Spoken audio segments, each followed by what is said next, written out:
NUFC Matters show a week for free. But if you want to help support NUFC Matters, then there are a few ways of doing it.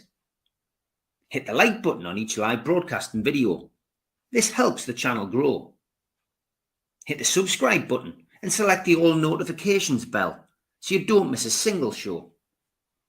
If you want to help us financially, then you can join the channel using this button with the membership starting at $1.99 a month.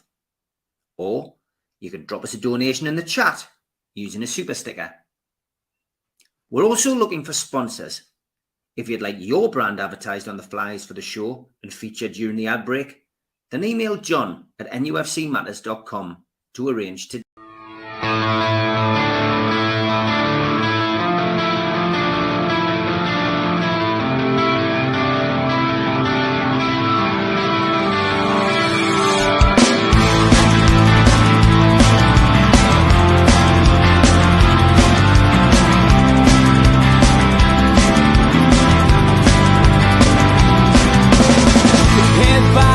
Critics attack. It feels like I've been talking to myself again. But it's the only way you're ever gonna learn. You look back and it's all in the past. I'm dwelling on the thoughts I cannot say to you.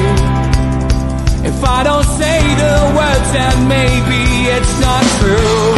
And it feels alright when they come and say to you, you're the only thing that makes us all believe. And it feels alright when the worlds collide. Manipulation stands to make us break. What time you said is coming over you. You wish it upon a star. You wish it on a star. You are, you are, you are. You fight back, it's an all-out attack. It feels like I've been taken on the world's machine. Because I want it more than anyone can dream. You look back and it's all in the past. You tell me how you live by all the things you do. Well, you can be yourself, but maybe I'm not you. And it feels alright when they come and say to you, you're the only thing that makes us all. Good evening, welcome to NUFC Matters. It is the three amigos, the perfect way to kickstart your Newcastle United weekend, and it is welcome to Mitch, George, to Stu, and to Steve, and to you at home, and everybody in the chat. An hour and a half tonight, and plenty to talk about. It's a case of where you start and can you find any positivity within it. Devastating news this week about Callum Wilson. The injury comeback was very, very short-lived, and we now find that our striker is on the sidelines again for another 2 months with hamstring injury. And then the rumour that was circulating around social media about Nick Pope has now surfaced as a good report from certain quarters, but a bad report if you're Nick Pope, in the fact that he's now going to be out for the Christmas period as well and beyond, looking like a long layoff for Nick Pope, probably 4 weeks with a knee issue. So not great news for Newcastle going into the Christmas festive period, which is notoriously busy. Let's start with Callum Wilson first. And those of you who tuned into the Gibbo podcast last night will have seen that I did share this social media post from Callum Wilson. Despite all the hard work I've put in pushing to get back to full fitness, I need to take a little step backwards, unfortunately, guys. Frustrating as it is for everyone out there waiting for my return and to be able to help the team, these shortcomings also upset and frustrate me more than anybody else. I will, and I am doing everything in my power to rediscover the best version of myself and finally get off the emotional roller coaster, which I'm hoping 2025 will bring. Appreciate the patience, love and support from all those closest that know how hard I really work and how professional I always am. Gutted for the lad, I've got to be honest. No matter what fact people want to pull up about his injury record at Bournemouth and subsequently at Newcastle. This is a hard time, Mitch, for Callum Wilson. Hard time for us because, we're missing a person who we know can score goals. His goal-to-game ratio in a black and white shirt and that beloved number 9 shirt is very, very good. He's in the top 4 overtook some big names to get there.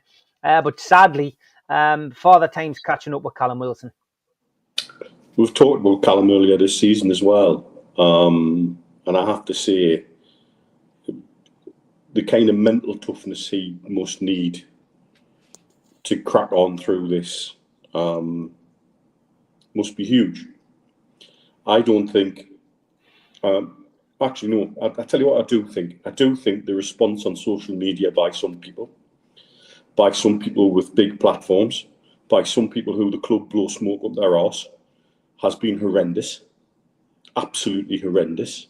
Showing no sympathy to Callum Wilson, and no real sympathy to the club either, and no rational human understanding of the situation. And I'm quite embarrassed by the response of some people, without naming names.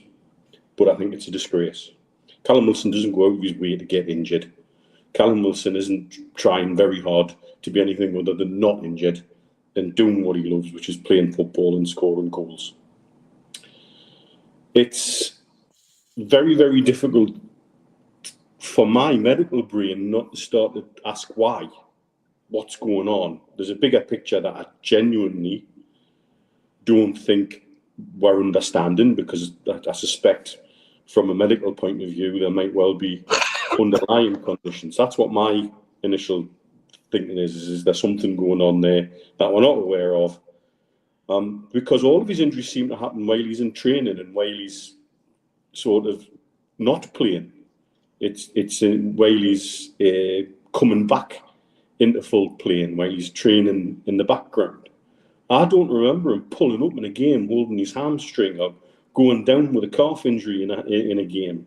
It all seems to be on the training pitch and behind the scenes. The only injury I can think of him getting actually on the pitch was when he tore his pec muscle wrestling with that Forest centre-back at the end of the game. And it was immediately he was in distress and there was medical people around him straight away.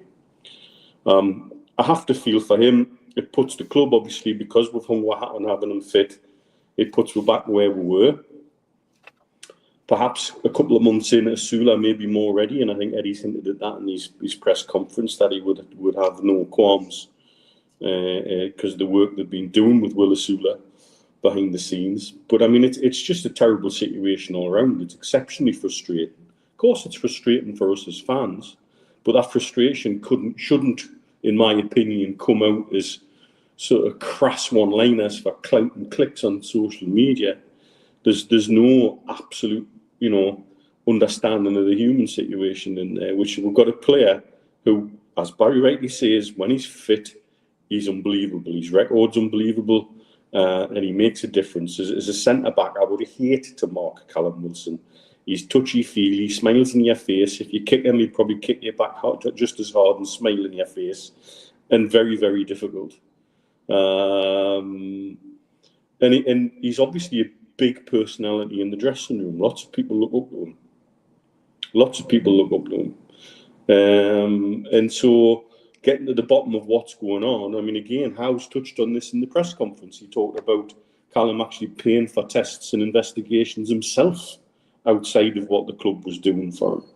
So there's obviously something bigger at play. I could chuck a few things out there, but it would be all speculation on my part and probably not fair to do so. Either way, if we can get him back fit and firing, but I feel like I've said this ad infinitum, we took a chance, I think, on that fitness a little bit as a club. Now, does this change what plans we may or may not have in January? I don't know. I'm still not expecting a lot of movement in January.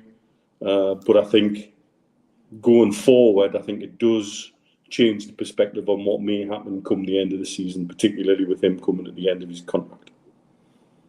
Did you buy the gazelles? Baz is asking. I've had a pair of custom gazelles from Transalpino for years, so I don't see a need to buy those NUFC ones, plus the fact you can only buy them in the UK. I mean, I could get them sent out, but 90 quid for a pair of gazelles. If it was a pair of Sambas, maybe, so if it was something a bit different, but it's no different to, it's not very little different to a pair of gazelles I've already got. So no is the answer. George, disappointing news about Callum Wilson, wasn't it, this week? And you've got a feel for the player. Well, I feel for everybody, club, player, manager, a lot, because the manager's trying to explain away why people are trying to trip him up, which is quite sad, really. It's with any said press conferences, it's always some of the side things that make my ears stand on end. The fact, as Neil's just revealed, and others have said in the comments, that Callum Wilson's so keen to stay and play for Newcastle United, he actually paid to go and see specialists, to go and get treatment out of his own pocket. Now, how many players? Somebody tried to compare it with Dyer before. A totally different situation. That was somebody who refused to bloody play. The one thing Callum Wilson's never done is refuse to play. He's sometimes played too quickly, perhaps, when he's been coming back from an injury. It's sad for everybody, but particularly sad for a player that certainly has his heart on the field and on the field for Newcastle United. So it's difficult to say any much more than that, and also to agree with Neil's comments about what some people on social media have been saying. Absolutely outrageous and totally unnecessary.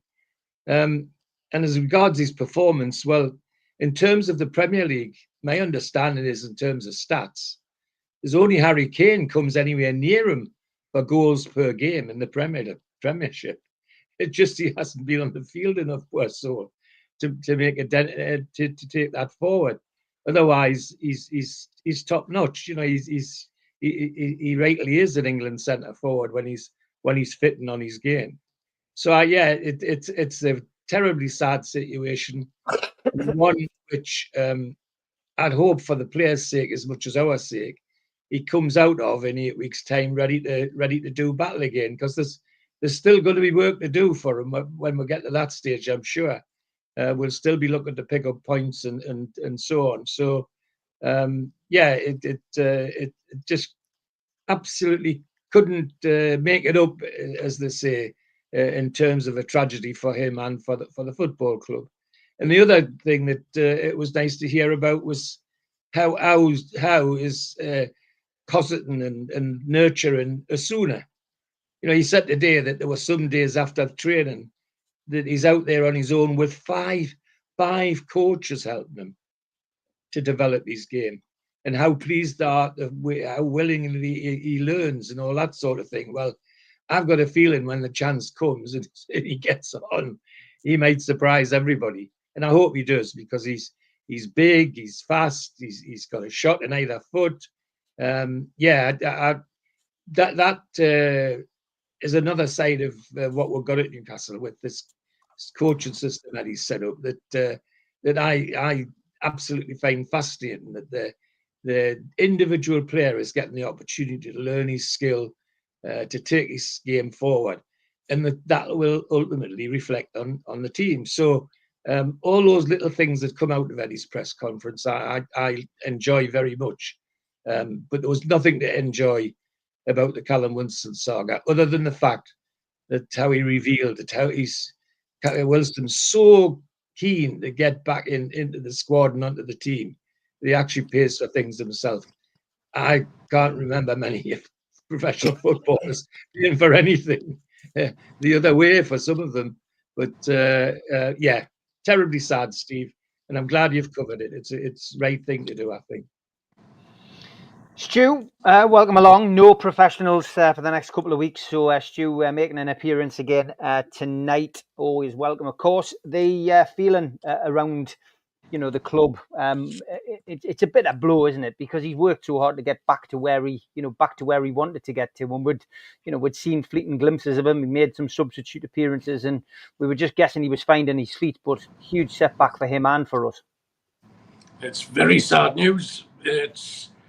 It has a knock-on effect to the whole squad. Not only can Callum not play, which he was obviously desperate to do, it seems that he was held back because he was that keen to play, and they tried to do it the right way.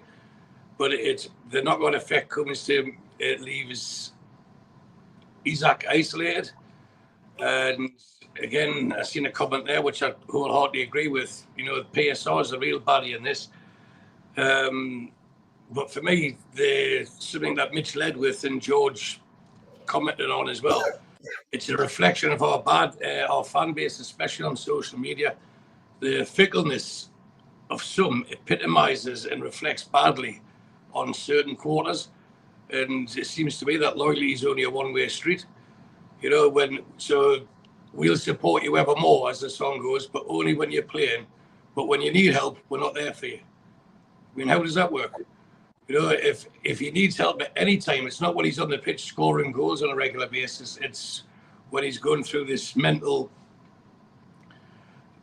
fatigue, mental everything that's going on in his head. Like, he's just got himself back after an arduous stretch of trying to make sure he's fit.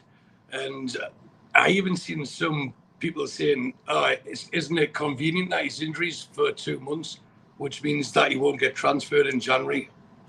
Well, that's good for us, because then if he does come back, and I don't think it'll be the start of February, see late February, March, then he's going to score some goals for us. And that will be crucial come the end of the season, wherever we're sitting in the league. And it'll give him some minutes, get him on the pitch. And it's just a shame. And my heartfelt, I mean, he hasn't died or anything, but my heartfelt condolences goes out to Callum, because it's clear he's tried his very, very best to pull on the black and white stripes. And Lady looks smiled on him in a not nice way once more. And just whilst before I come on there, I got a message from Steve Bennett saying, isn't it good that a handsome man's on the Amigos for a change? Well, I'm thinking it was from Steve Bennett. Maybe his lass has got the phone. So I don't know. We'll have to investigate afterwards. He must have started early here. It's the boat trip in Dubai tomorrow, so he'd be getting ship shape. Steve, I mean, look, I'm seeing some comments in the chat, and not everyone's going to agree. Yano says, sorry, you all seem to have short memories. When Wilson was selected for England, he was suddenly struck down with an injury and then miraculously was fit to join up with the squad. Listen, we all respect people's opinions on here. I genuinely don't think players work like that. I certainly don't think Callum Wilson does. And I think one thing that we can learn is that, you know, we've got to take everything that we read in the media, listen to in, you know, some of these media stations, and also read on social media. You've got to take it all with a pinch of salt. And I think it can sway everyone's opinion. We can all be like that at times, but you've sometimes just got to read between the lines. And I think there's no doubt about it. Callum Wilson has done his utmost to try and get fit. It just hasn't meant to be. But Steve, there's always going to be opinions about this. Just answer that question there, please, Steve. Like, did I say the same about Michael Owen? No, I said a lot worse. Callum Wilson's never wanted not to play for Newcastle. Michael Owen refused to play for Newcastle. Yeah. There's a big difference. He's came and played with his heart every game. Michael Owen came clearly for the money, and he's said it several times. Sorry to interrupt, but I just no, that's fine. No, I think it's a valid point. I also think as well, like I've used that kind of phrase. Father Time has caught up with Callum Wilson, and it's caught up with Kieran Trippier, as it's caught up with Kyle Walker at Man City. You know, players don't last forever. I'm afraid only certain athletes can continue their careers into their mid-30s. I think we're seeing, you know, the end of some careers up and down the country, slowly but surely, and the game is getting faster, Steve, as well. It is. I mean, if Callum Wilson had been fit, he would have been in the Euros as well. So we can work that one that Yano's talking about in terms of the World Cup. We can work it the other way and say, you know, he tried his damnedest to be fit for the Euros and didn't get selected because he was unfit. You look at Callum Wilson's record. I've just jotted it down there. 9 goals in 20 games in one season. 18 goals in 31 game Premier League. 8 goals in 18 appearances, 12 goals in 26 appearances. We're talking about a man who is 1 in 2. You know, very, very rare in the modern game that you get a footballer when he's on the pitch that's going to score a goal every 2 games. 88 Premier League goals in 225 appearances throughout his career. And remember, he did spend a little bit of time in the lower divisions as well. But it's take away the emotion and of being a fan and the disappointment. And I think what we've got to remember is there's a human being there as well. Mentally, he must be going through hell. It must be a torturous situation to just think you're back in the swing of thing, and then your hamstring goes, or your calf muscle goes, or you get a back strain, or you end up a freak injury of tearing a pectoral muscle off the ball. I mean, this is, the last thing Callum Wilson wants is to be injured. He wants to be out on the field. He wants to break records. He wants to be better than 1 in 2 when he's on the pitch, and he's got that ability. That's the way football is. Some players get struck down by injury and struggle to come back. Some players like Alan Shearer can be out for 1.5 years, nearly 2 years, and can come back and turn into an absolute world beater. So we shouldn't get too hepped up on the player that when he's not available. I'm more interested in Callum Wilson when he's on the pitch, and I hope that we do see him in a black and white shirt sooner rather than later, because he will get goals for us. There's no question about that. The Osula situation is an interesting one, and I think it was Barry put up there what I'd just written down. Again, Eddie not introducing the player until he understands or learns how Eddie wants him to play. That seems to be a situation which matches almost entirely what he did with Lewis Hall.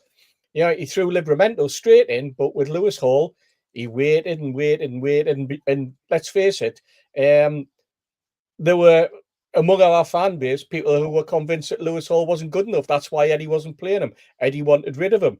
We weren't going to sign him from Chelsea. The deal was dead. All this went on. And I think it was also going through Lewis's head at that particular time as well. But look what he's done this season. He knows how to read the game. He knows the type of play that Newcastle United and the style Newcastle United have, and he's adapted and he's worked on it. And if we get the same out of Osula, because as George said, he's a big lad, he's powerful, he looks the part. I'm just surprised we've had to have 5 coaches telling them what to do. I suppose that's what, 1 for the left foot, 1 for the right foot, 1 for going forward, 1 for going back, and 1 for heading the ball. It's a weird situation, but excuse me, taking the flippancy away, it's going to reach the point if we're not careful, and we are, I'm sure, wrapping Alexander Isak up in cotton wool, but there could be a point where we have to throw Osula into the mix because we have nobody else as a mainline striker. Because I don't know about the rest of you, but I do not see Anthony Gordon as a number 9. I do not see him as an out-and-out striker, and I don't see him as a player, as we've tried to do in the past, forcing him to play down the middle on his own. It's no good for Anthony Gordon. It's not his game. He's a far better footballer when we give him the freedom to roam in the way that he did last season, because that's when he gets the goals. And maybe it's the jiggery-pokery and the moving around and the slotting, trying to slot in, isn't doing his game any good either. And I think that's what Eddie needs to do as a manager. And people are saying he's got to grow a pair and this type of thing. No, what he's got to do is he's got to decide the best position for players and stick to that, and then adapt and work a system, and not a system that says it's a system that has Anthony Gordon on the left, but sometimes on the right, but maybe he's down the middle. He's going to have to stick to his convictions, and he's going to have to work his squad and use his squad a little bit better. And you look at some of the best teams. You look at Mourinho in the past. I'm not saying Mourinho now, but you're looking back in his early days at Chelsea, where he had 2 players for every position, 24 outfield players in his squad, and he played them and he worked them. And if he had an injury to a left back, he would bring a left back in. If he had an injury to a right back, he brought a right back in. And I think Eddie needs to, when he starts to shuffle his squad, he needs to look at it in that respect. But for Callum, I just hope we get him back fit. I hope it is for his sake that he can come back, and I wish him all the best. And also wish all the best to his pal, Michael Antonio, who some of you know I was with just a couple of weeks ago, actually driving him. I just wish that, because he is a smashing kid as well, and as bubbly as Callum Wilson is, Michael Antonio was as well. So best of luck, and hope you have a recovery, mate, and we do see you at St James's Park in the future. Steve, just can I- something else, Steve. Go on. Just seeing some of the comments there. Being supportive of Callum Wilson in this situation does not mean I cannot also be critical of the club for not covering the eventuality of him possibly not being fit. This is not another binary situation. I don't know why everybody seems to break everything down to this or that, one or the other. You can be both. You can be supportive of Callum Wilson, but critical of the club for not covering their asses because they have taken a chance on him being fit and it's backfired, yes. So somebody needs to carry the can for that. But at the same time, and simply because if you break it down in sports medicine terms, the biggest predictor of future injury is past injury. So if anybody in the sports medicine department's got half a brain, they should have been feeding that back to the people making the decisions further up the tree. And obviously haven't. And if a fat dentist in Dubai who attends sports medicine conferences can absorb that, why hasn't somebody in our sports medicine department absorbed that? Because that's more their job than mine. Mitch, I was going to add, sorry, but I was going to add, the people that have been criticising Callum Wilson are of the same age group of the ones that wax lyrical about you and Kabaya. He went on strike, used to play for us. Yeah. Yes. Yeah. You know what I mean? It's like, maybe it's their age, their maturity, but wax lyrical about Kabaya because they've seen a couple of videos where they've got misty-eyed from their childhood. The guy refused to play, and it annoys me when I see supporters like, oh, I'd love Kabaya back in this team. What if anyone's got a down tools? It was him. Yeah. Yep. Okay. What I wanted to add, Steve, was Steve's comments about Anthony Gordon. The one wonderful thing about Anthony Gordon is we don't want him playing centre forward or anything else. But we know if Eddie Howe said to him, "You're in goal on Saturday, Anthony," he would bloody try. He would try his socks. No doubt about it. No doubt Don't give about him ideas, George. Don't give him ideas. Switch that. Edit that bit out, Steve, in case he's watching. Slightly shorter show tonight, but we do have time to get a few of our favourites in.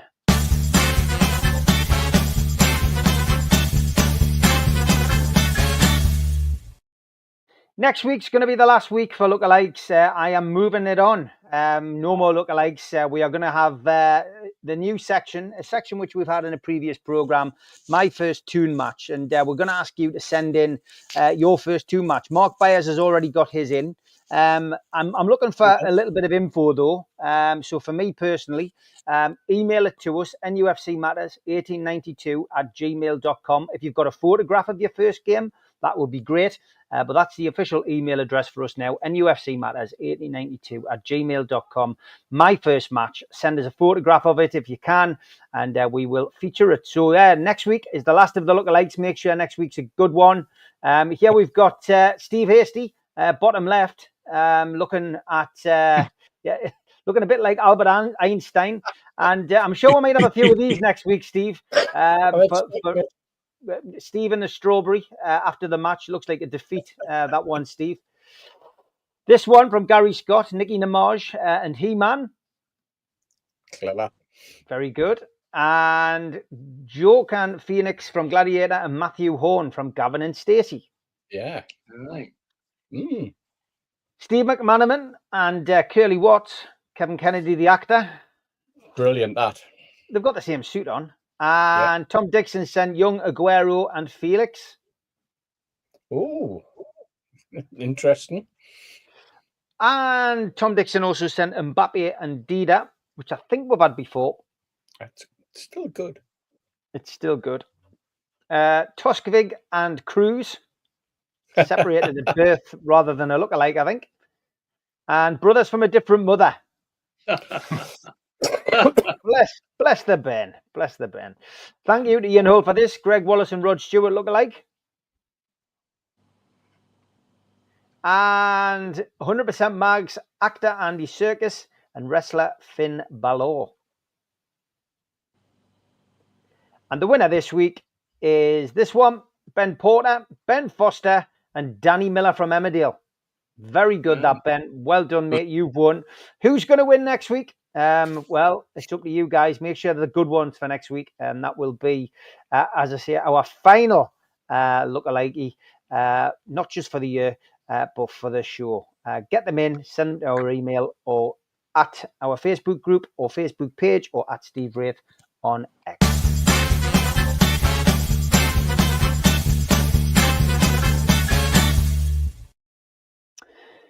Other bad news today was the goalkeeping situation, Mitch, and again, something we've spoken about on here, the fact that we've got so many goalkeepers at our disposal.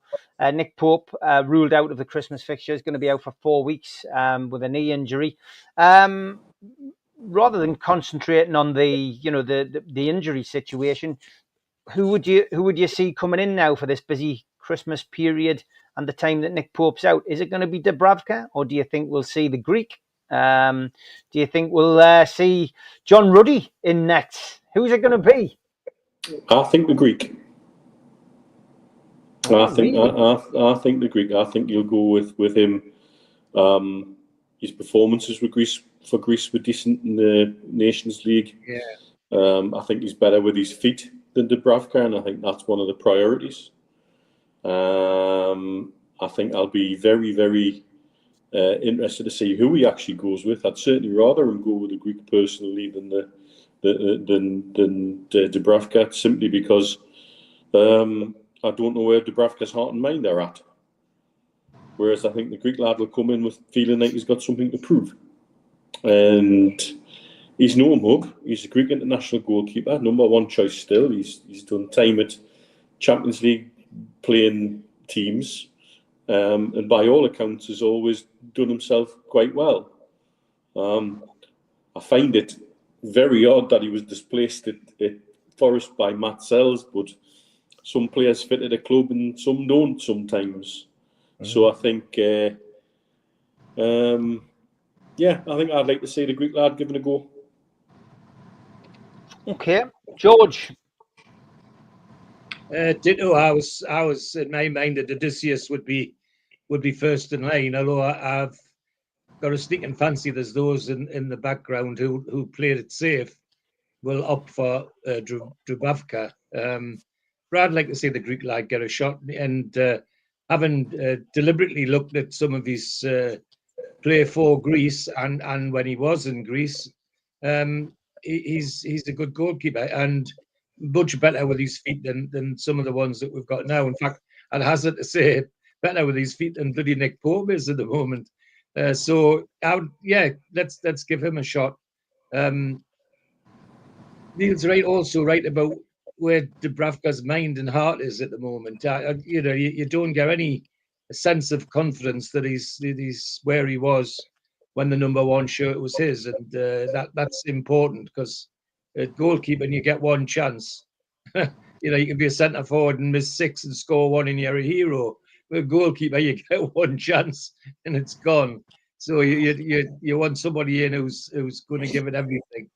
The other thing I like about the Greek lad is he's very, very brave. Some of the stuff I've seen on the internet with him playing sometimes Champions League stuff, he's been very, very brave indeed sometimes. As to being displaced by Matt Sells, I've got to say when I realised Matt Sells was at Forest, I took a gulp because I hate to tell him, but when I picked my worst 11, I think he was my goalkeeper. Is that right, Steve? I don't know. I think he was, but never mind. So yeah, short answer is I'd be giving the Greek lad a shot. Okay, let us know what you think in the chat. Who you think will play in goal? Lots of people seem to think Dubravka will play. What's your feelings, Stu? As being 1/3 of the professionals, I'll try and say his name correctly rather than refer to him as the Greek lad. I'll call him Vlachodimos. I've probably not said it right, but Vlachodimos is what I'm going with. He would be my choice. Vlachodimos. And players. Yeah, he would be my choice. I think he's more than competent, and he's produced it on an international stage. As Mitch said, he got to the quarterfinals in the Champions League when he was playing in Portugal. He is good with his feet, and I hope he does get a game. Many games he gets a run, because he could see this. He could really grasp the nettle here and think, I can actually be finishing the season as Newcastle's #1 if he comes in and does well. We all know that Dubravka had his opportunity last season, and the defence, as bad as it's been, would get worse. It would regress. It would go further back to try and compensate, and we'll end up with 3 keepers on the line, because the 2 centre halves will be that if they get any further back, that's where they'll be. But the issue I've got is that I've seen in the chat there that he's not been on the bench. It's been Dubravka that's been named on the bench. So I think Howe will go with Dubravka because it's tried and tested. But at the same time, my personal choice will be Vlachodimos, and I hope he does get the nod. And I hope he has lots of super games, apart from when he plays Scotland in the Nation League qualifiers and now in the World Cup. Steve, I think we all fancy, seeing Vlachodimos, but it's looking, I think, like Dubravka. Dubravka's been on the bench and Pliers. He's been on the bench, hasn't he? He's been on the bench as the number 2. I can't see it being. Yes. I can't see it being our Greek international goalkeeper. I'll throw one at you. It'll be Dubravka on Saturday, and it'll be Vlachodimos on Wednesday night. It'll be like a playoff between the 2, and then the one who it'll be then a case of Eddie making his decision up on something like that. That's how I see it playing out. I know it sounds silly, but it's almost like a runoff between the 2 of them. And 2 important games for us, especially after last weekend. But I think that I would not be surprised if that's what happened. And I think the first on the team sheet tomorrow, the name will be Dubravka. Okay, interesting stuff. Lots of people got different opinions in the chat. Denise says maybe Howe will play Dubravka temporarily while he preps, the Greek lad. The one who does the least worst continues, says Digital Paint with marks. Yeah, it's Dubravka's been number 2, I think, and I think that's the way that Eddie will look at it, and that's the way he'll go with it. We'll wait and see. You never get much from Eddie's press conferences, but I can't see him putting faith in a goalkeeper that hasn't really played a great deal of football. Okay, as I say, a slightly shorter show will be on till just before 6:30. Time for a bit of this.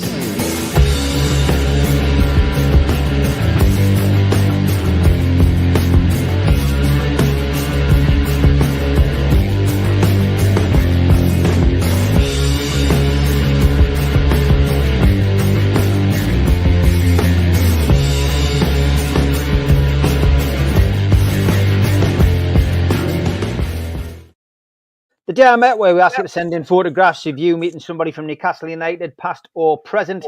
And Barry Hogan, you may expect him to be standing next to a door. Well, no, not on these photographs tonight. Here is Barry with Big Dan Byrne. Barry's the one in the mask. And here is Barry. Here's Barry with Eddie Howe and Jason Tyndall. Yeah. And here is Barry with Sandro Tonali. Barry was absolutely devastated, of course, not because he'd met the players and the management, but because he had to wear a mask during the photographs. He couldn't take the mask off. So unfortunately for Barry, not the perfect photo, but he did manage to meet some pretty big names this week. Barry, thanks for sharing them, mate, and thanks for making it onto the day I met.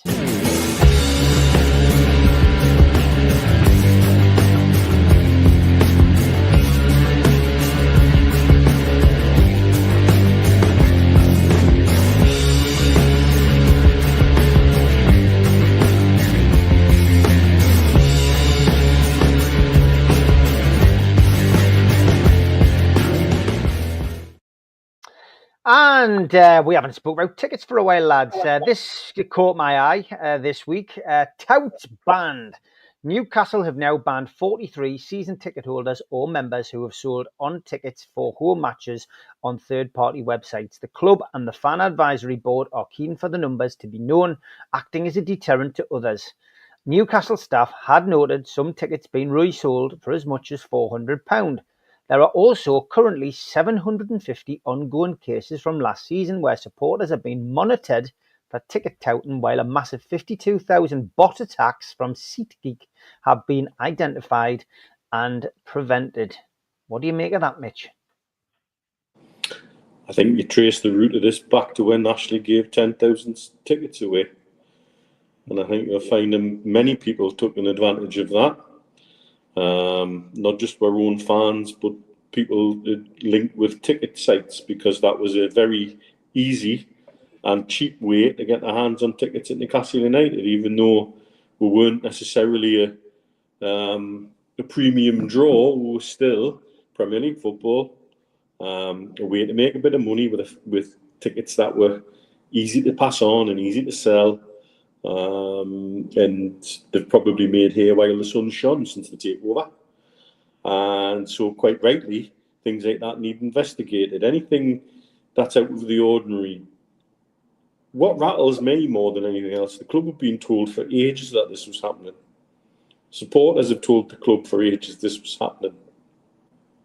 I've seen my next door neighbours seek for sale on this platform and that platform, and there was a degree of denial about it. The club and the Fan Advisory Board are happy to say, well, there you go, there's the Fan Advisory Board at least doing something, but it's in tune with the club, so they're not going to go head-to-head with the club, so that all works out very nicely and cosily, doesn't it, really? But that's another matter. It needs to be stopped. It needs to be investigated. Bot attacks from SeatGeek, that's probably the tip of the iceberg in how some of these tickets end up online. It would make sense as some of the bizarre situations that we see where the clubs say, yep, sold out, and then we see people sending pictures from the ground where there's half a row of empty seats. That's quite odd, and it has been both home and away. So I think these things do need to be investigated, because then, as Tim rightly says, the knock-on effect of that is there's fewer proper tickets available for ballots, there's fewer tickets getting in the hands of the fans that would really like to have them. So it needs to be ironed out. But I do believe the club was in a little bit of denial for a period of time. And it's all very well and good championing it now, but the horse is long bolted, really. Now you're shutting the stable door. But it still doesn't mean you can't ignore it and you can't and won't do something about it. And that's quite right that they should. That's quite a few people, George, isn't it, who have been banned, and obviously it says 750 being investigated. Well, and I'm sure Neil's right when he says tip of the iceberg. But I've got to say the current situation with tickets has not been helped by the attitude of the club presently. This business about putting false tickets in to catch our fans at away matches is an absolute nonsense. And as I think is partly due to some of the tickets that are disappearing onto websites, partly due to empty seats at away matches. Because the supporters themselves were organising things without big money changing hands. It was making sure it went to people that they knew, people that could trust, and it was all being handled very well. But then in steps that the club, like so many others, desperate to turn football fans into criminals, allegedly.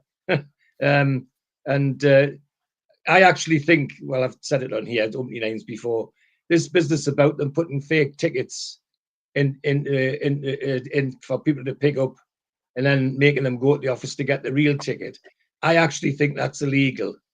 And I actually have already gone over and over and over again about my attitude to what they call a ballot.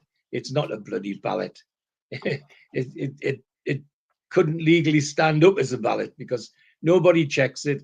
Nobody tells you what went in. Nobody tells you what went out. So it can't be a ballot. So the ticket situation goes on being a bit of a mess. And as for the seat box, well, as Neil says, tip of the iceberg. If that's how many they can see, how many are they missing? would be my attitude. So it's sad, but if they bit more common sense and allowed supporters to handle their tickets in the way that they want to, it would reduce the empty seats, and in my view, would reduce the opportunity for people to go into tout sites. Incidentally, I would like to dedicate this particular part of the show to David Cook, who I know enjoys a chat about tickets on a Friday night. Stu, looking forward to seeing you tomorrow, David. Stu, what's your thoughts on that? I mean, it's quite a few. I mean, I guess they put that statement out, just to send the fear of God through those touts who are clearly, in another part of the country, not giving them a hoot about Newcastle United and continuing to make money. But yeah, it's been open to abuse this since they changed the system. It is, and I fully agree with Mr. Mitchell Senior with the lack of transparency on the numbers of tickets available for the supposed ballot. At least say game by game, this is how many's available, and we've sold this many. Because for me, there's tickets being hidden, and without going down the rabbit hole of conspiracy theories, there's certain people seem to be able to get tickets whenever they feel like it and whenever the wind blows in their direction, where there is other people who are forking out 40 quid, 45 quid to be a member and getting like a 10% chance. And for me, the reason that they're hiding it is if they're telling you you've got a 10% chance of getting a ticket, how many people would actually pay for the membership? And it goes on and on and on. And if we continue with this discussion, we end up going from tickets to stadiums. So I'll leave it at that. And I'll before you pass on to Steve, I just want to say the best part about it being on the Three Amigos is when you do an interlude and you go on to another section, we go on mute by default. So I didn't have to hear that music for the day I met. Quite enjoy it. Yeah. I've just had a text message from Mark Byers, actually, and it's clean. He's just asking if I can let him know when my first game is going to be done. Yeah, I will do, Mark. No problem, mate. There's no, I didn't have to press anything, and there was no screaming noises coming down my phone. So that was a safe text from Mark Byers. For those of you who know Mark, that's quite a rare thing. Steve, thoughts on this tout? Well, it's gone on for years, Steve. I remember getting a ticket for somebody off a tout, and it had the name of somebody at the club on the ticket, which I found quite surprised. Wow. And it's only what, a season and a half ago that one of the women's team was sacked because she sold a cup final ticket. The question is, what have they done with the 43 or whatever it was tickets that they've been cancelled? Have they been put back on the open market, or has the club kept them and given them to corporates, to competitions or whatever? 52,000 as well. That's a strange number, isn't it? I've heard that number before. So basically what they're saying is every seat's been attacked at one point during this season. That's what we're saying. Somebody, very, very clever.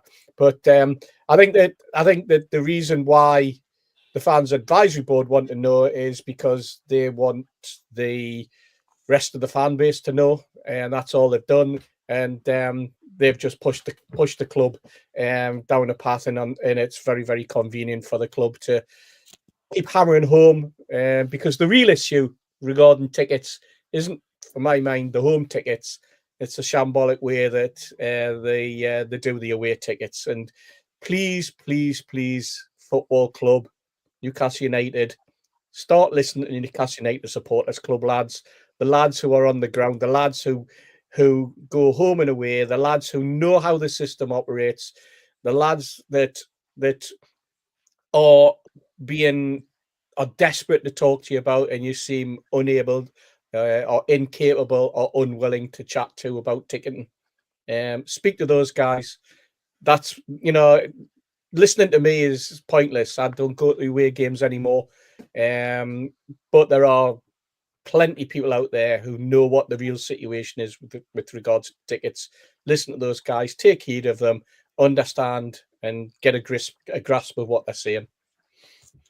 Yes, yeah. There's some great people involved with Newcastle United Supporters Club, and yeah, they should be talking to them. Unfortunately, we hear so much from them, but there just seems to be very little, communication going backwards and forwards, and I find that really hard to believe. But maybe it'll change. Maybe they'll see the light. Who knows? We are halfway through the programme. We'll have a quick ad break. We'll be back after this. A big thanks to all our sponsors, Skips and Bins. You can find them at their website, skipsandbins.com.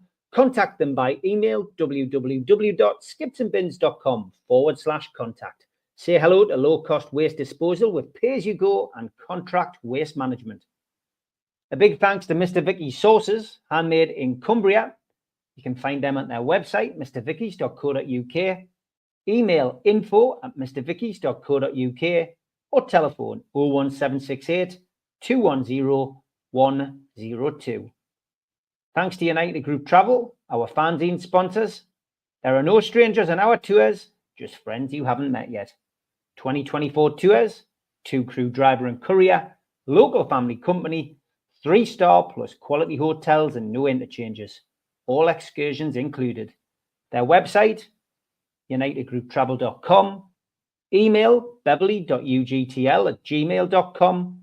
Telephone 01670 632 460 or mobile 0791 666 4174. 2024 Travel and Tourism Award winners. Thanks to Media Arts for all the help with the technical side of things. You can find them at their website, media-arts.co.uk. Our podcast is now available on Sport Social Podcast Network. You can also find us on iTunes, Spotify, and other podcast providers. If you want to support the show, hit the thumb up under the video, and that likes the video.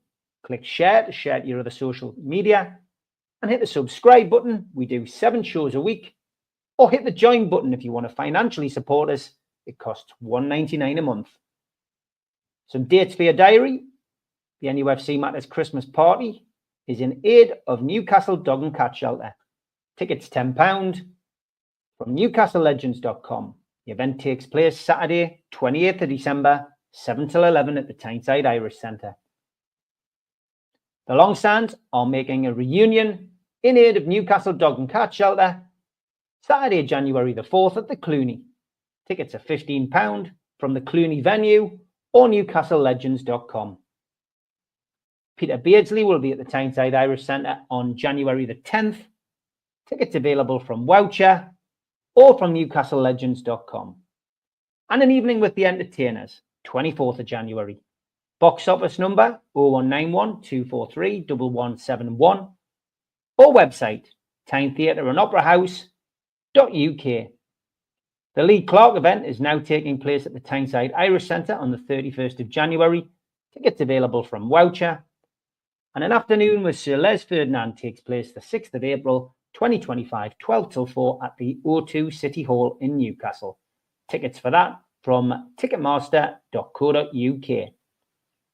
We have limited fanzine subscriptions available. Go to the website newcastlelegends.com to order yours today.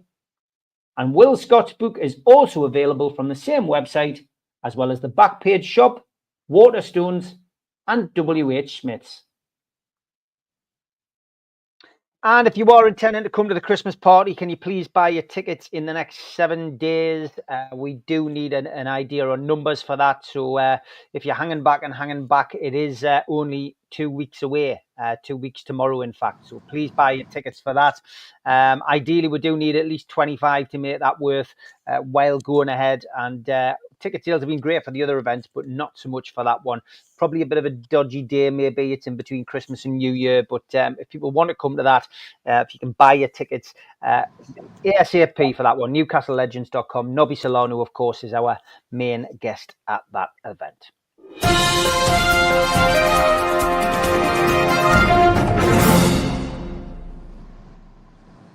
I want to say thanks to Scunny Mag just for sending these photographs of this lorry that he came into contact with when he was out and about on his travels. Some great imagery on the side of it. Peter Beardsley, Alan Shearer, Gaza, Keegan, Sir Bobby Robson.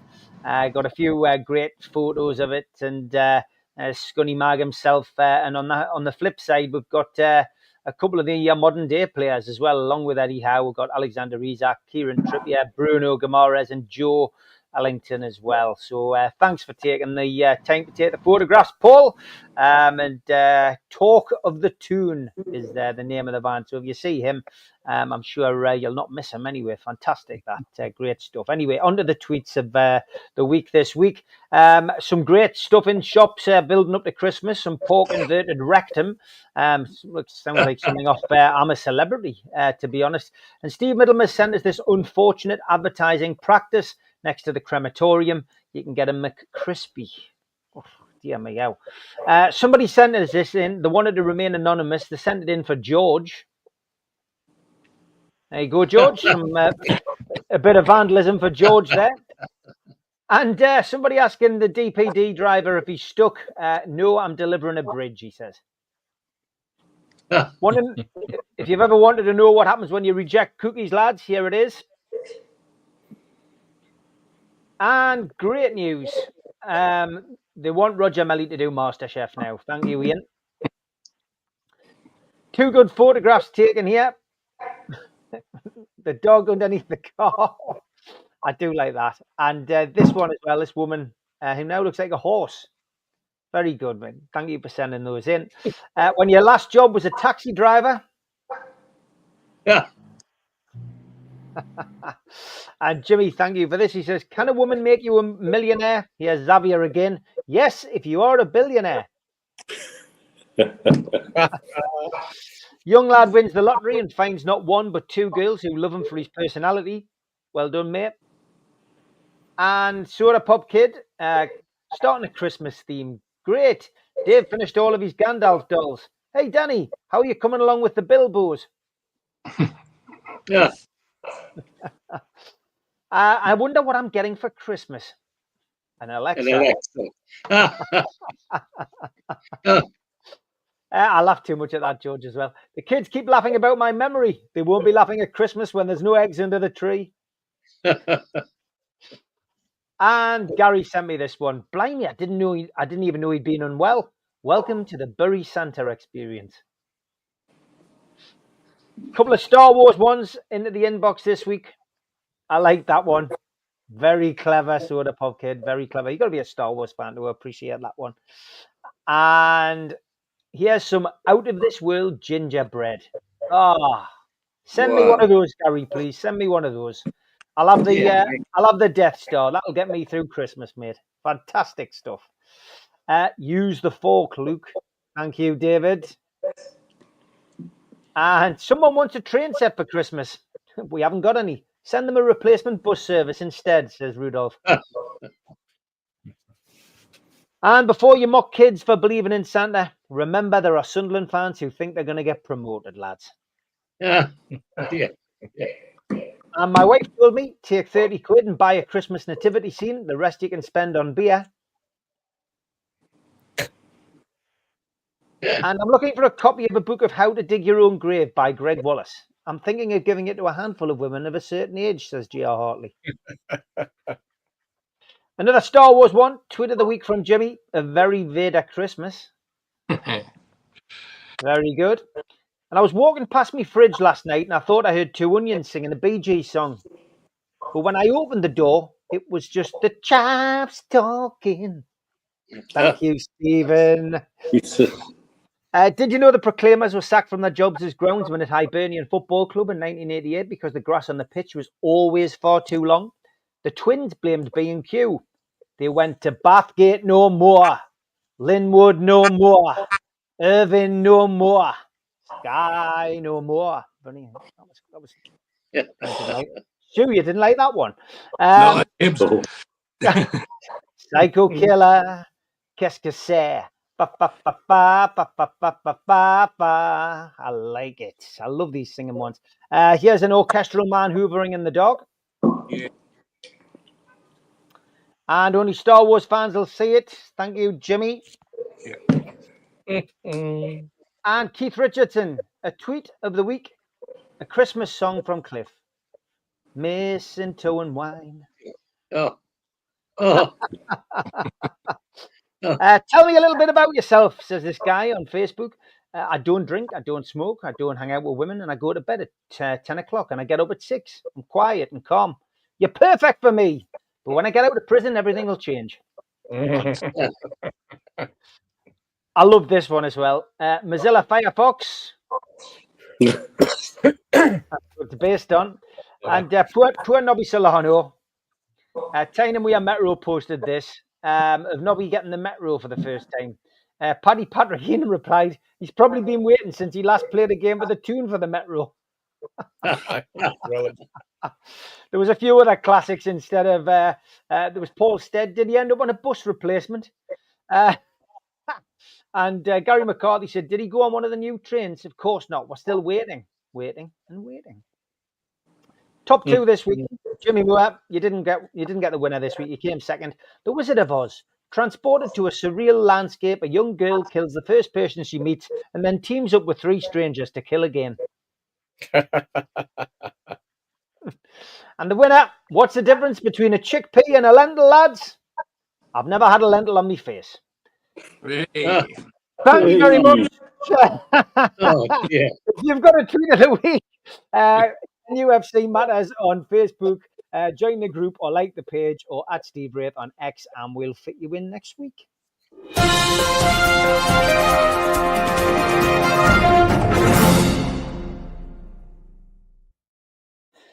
Half an hour to go. We'll bring Joe, our tune tipster, in as well. Welcome, Joe. Good to see Hi, you, Joe. pal. And just want to talk about Anthony Gordon before we look ahead to the game tomorrow, Mitch. And a rather interesting interview with Keith Downey last night on Sky, where he dispelled any rumours of departing these wonderful shows. And, you know, basically told us as a collective fan base not to believe what you read in the papers, which is something we've probably preached on here for quite a long time, since 2020. Don't believe what you read in the papers. And Anthony Gordon laying it out that he's happy here. And also pointing out that if we, if people wanted to speak to Alexander Isak and Bruno, they'd probably find the same. Yeah, and refreshingly honest as he always comes across. He always comes across as considered and open whenever he gives answers. I think he had to be a little bit more cagey before they announced the contract extension because it wasn't over the line. The I's weren't dotted and the T's weren't crossed. And so naturally you're going to be circumspect in a situation like that. But to come out that openly and that frankly, we probably needed a bit more of that from players and staff and people within the club over the last few months, really, to be honest with you. But it's nice to hear. Of course, it's nice to hear. It's makes you feel buoyant. It makes you feel much more relaxed, and it's interesting that he feels he can not quite speak for other players, but suggest that that the feeling's mutual elsewhere within the camp.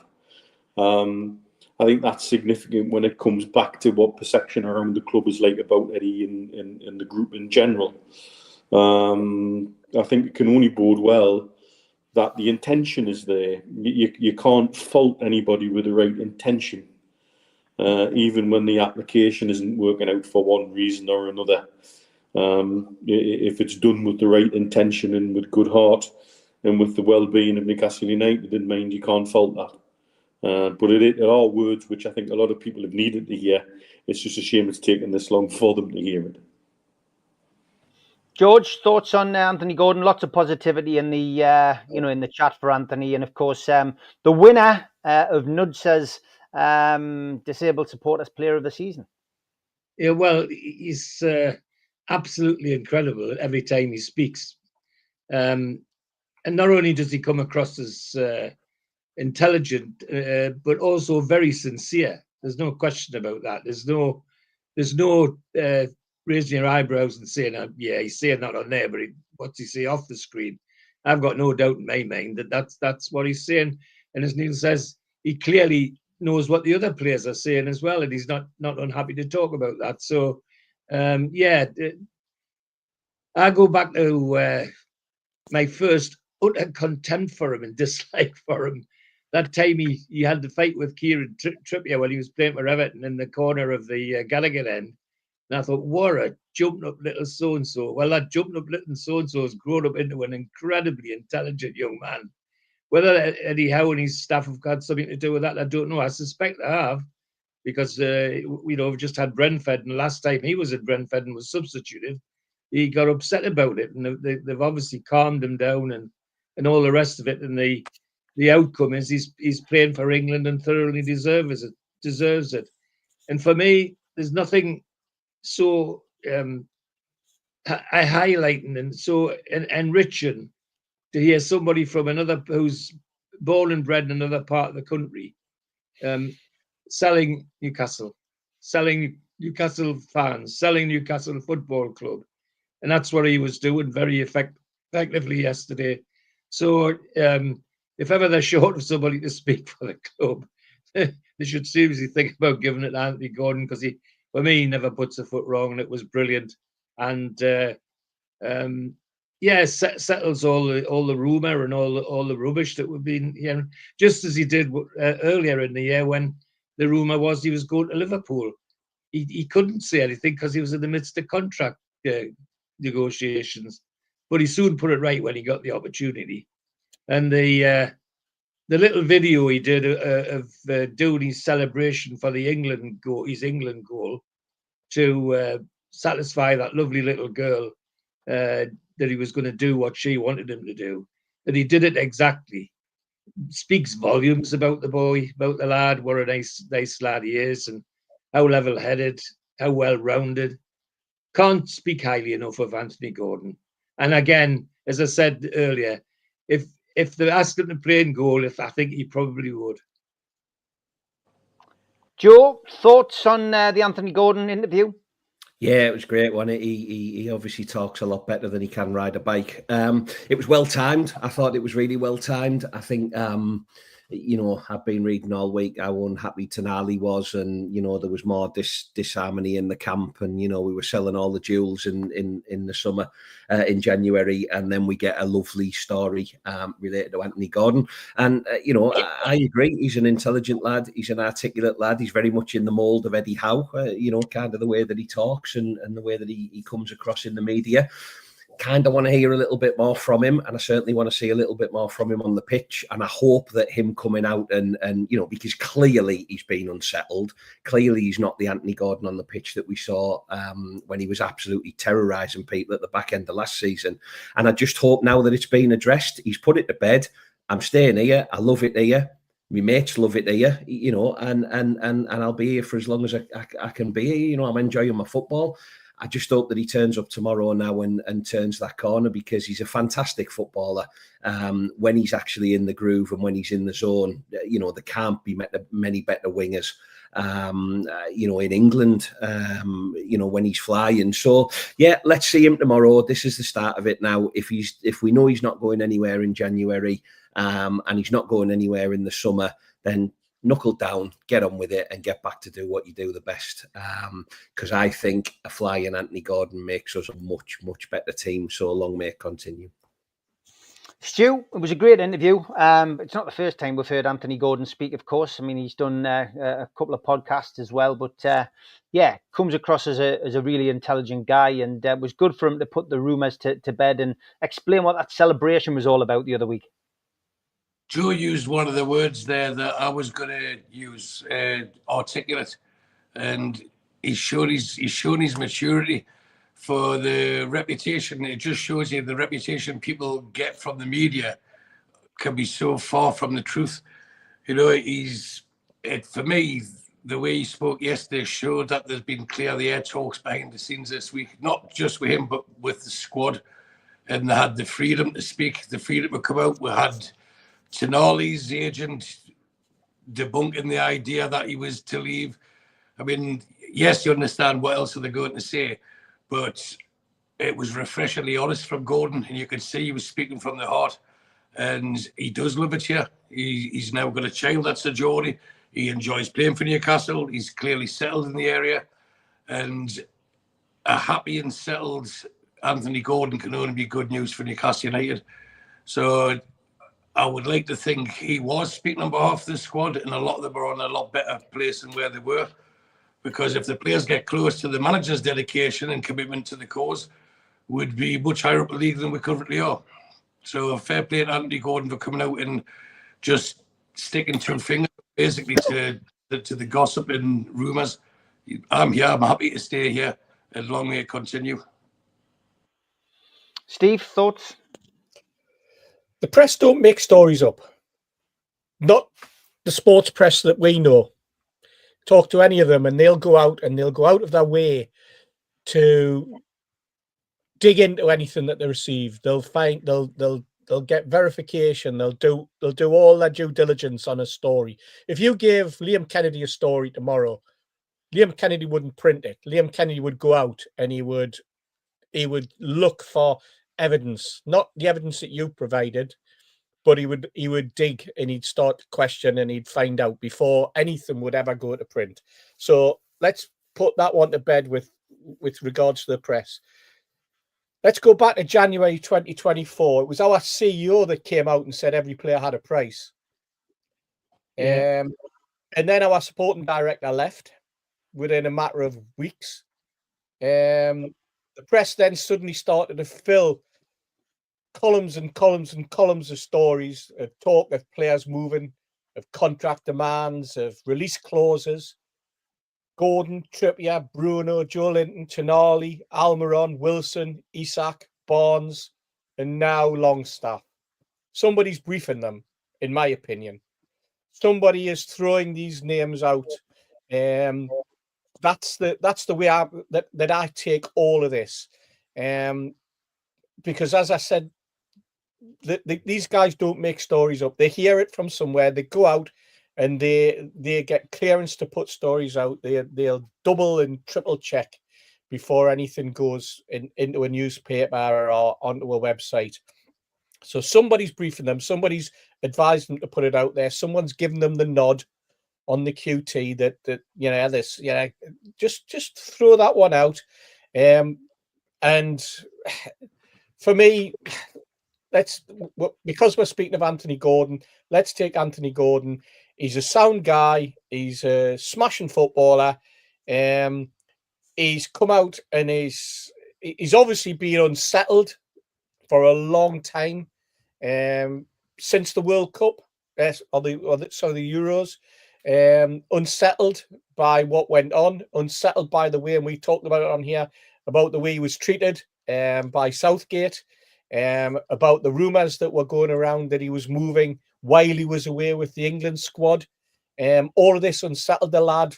We've heard various stories and various little snippets about who it was that was looking after him and who it was that was trying to pull him around. And we've also heard various little snippets about what actually went on with the England squad and why he didn't get a game. And yes, you're right, Joe. He's not very good at riding a bike while on a mobile phone. But to hear players coming out and hearing them talk like he did, it was it sounded to me very much like something that coincided with the Eddie Howe press one that he did with Simon Jordan. So we've had that. We've had Anthony Gordon, two sides, two areas of people talking to the press. Obviously, on the club won't allow people to talk to the press unless everything's been sanctioned and covered.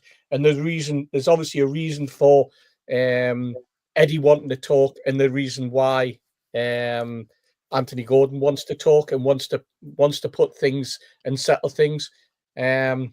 And maybe it's because we're off form. Maybe it's because we're not playing very well. Maybe it's because we're not getting the results.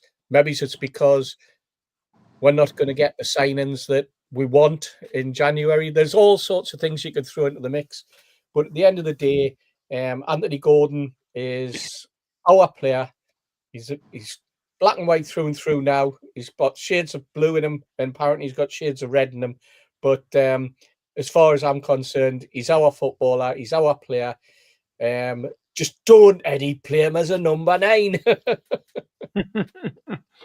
Okay, last 15 minutes, we're going to have a look ahead to the game now. Leicester City travel to St James's Park tomorrow, 3 o'clock, non-televised kickoff.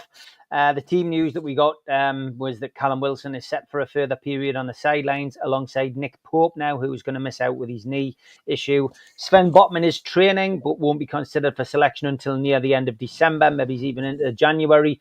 Emil Kraft and Jamal Lascelles are both out. Joe Willock is ready to resume training but hasn't been training this week. Could make the bench though. Let's see what happens tomorrow.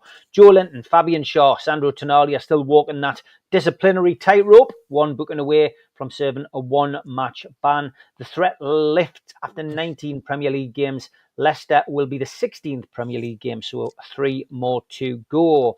Soumare is suspended for Leicester, and Ndidi and Winks are both doubtful. Leicester come to us with a new manager in place, Ruud van Nistelrooy, former caretaker at Manchester United, of course. He's got off to a decent start. They were 2-0 down at home to Brighton, got a 2-2 draw, and they beat West Ham 3-0 at the King Power Stadium. Away from home, it's not a great story for Leicester. They've conceded 18 goals. That's the joint worst amount goals conceded away from home with Wolves. The referee making his debut with Newcastle this season is Tom Bramall, and Jared Gillette is back on VAR again. His 5th fixture out of our last 8 on VAR. Okay, as always, we have a little bit of info and a little bit of update from Toon Stato. Here he is.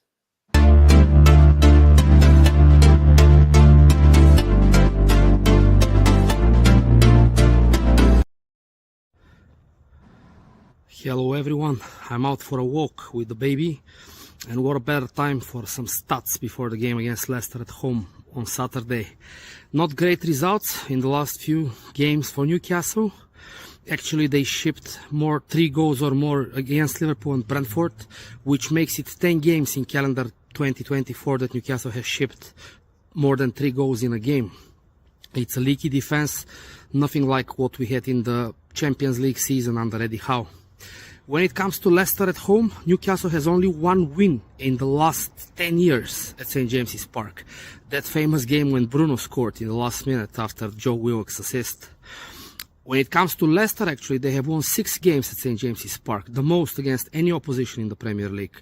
And 5 out of those 6 wins came again in those last same 10 years.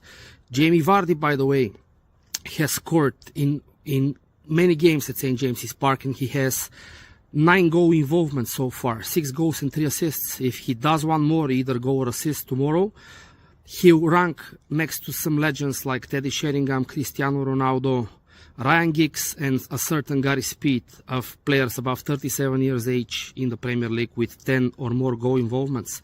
Alexander Isak for Newcastle has 19 goals in 2024. Only 2 players have scored 20 or more for Newcastle in a calendar year.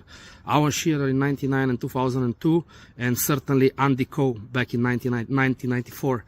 Newcastle has a great record against newly promoted sides. Only 1 defeat in 21 games, and that came against Luton last season. So let's see what happens tomorrow. How are the lads?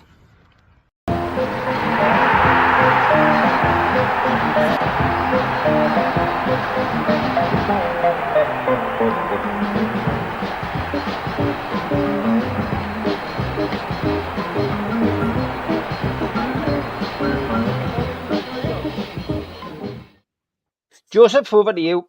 Thank you, Stephen. He's so polished, isn't he? Even when he stood in the dark, I can't even read my own handwriting. Right. Okay, so bear with me. I'm just going to make some numbers up as usual. Newcastle are massive favourites to win the game at St James's tomorrow. They are 3-10. Stick a tenner on and get 3 back. The draw is 5-1, and Leicester, who are playing reasonably well at the moment, they're a huge 8-1 to win the game. Goals are fancied, both teams to score. If that's a market you're interested in, is 8-11.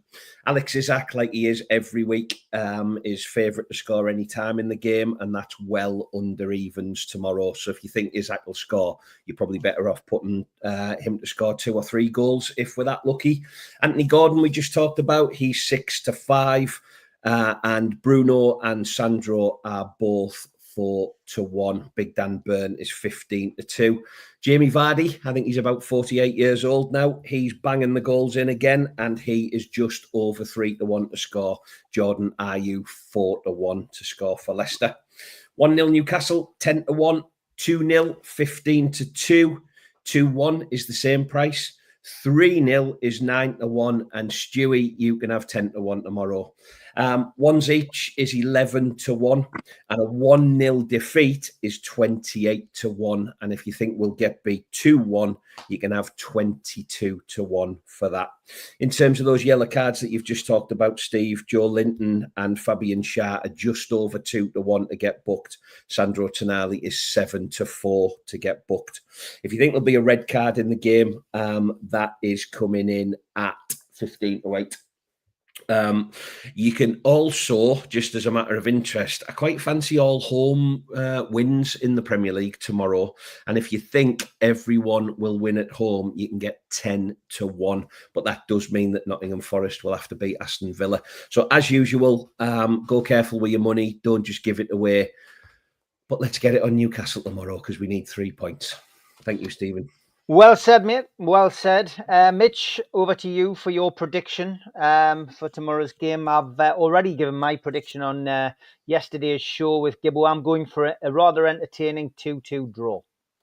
There's something about games with Leicester, isn't there? There's always some sort of edge or some sort of mad occurrence or a mad scoreline or somebody kicking somebody's head off or somebody scoring an own goal to save we're from a fateful relegation or whatever. There's always something in there. I don't expect tomorrow to be any different. They seem to have had a bit of a bounce under Van Nistelrooy. But you'd expect a team like that who are conceding goals away from home coming to St James's Park. There should be enough firepower and will there, particularly after the last couple of weeks, to put them away comfortably. But as I've said a few times already, we don't play football on paper, we play it on grass. And you just never know what's going to happen. Play with the intensity and the intent that we did against Liverpool. We can take any team on and give them a good pace. And I hope. Interesting question in the press conference today, talking to Eddie about results that were turning points at different times. And a really good result against Leicester at home could be a turning point for it.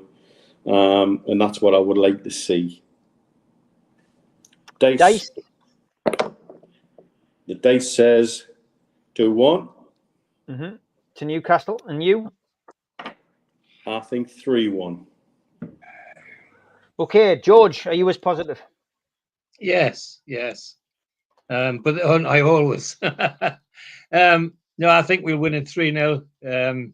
I just have a feeling that they'll want to get their mojo back after Brentford, and it'll click tomorrow and take Leicester 3-0.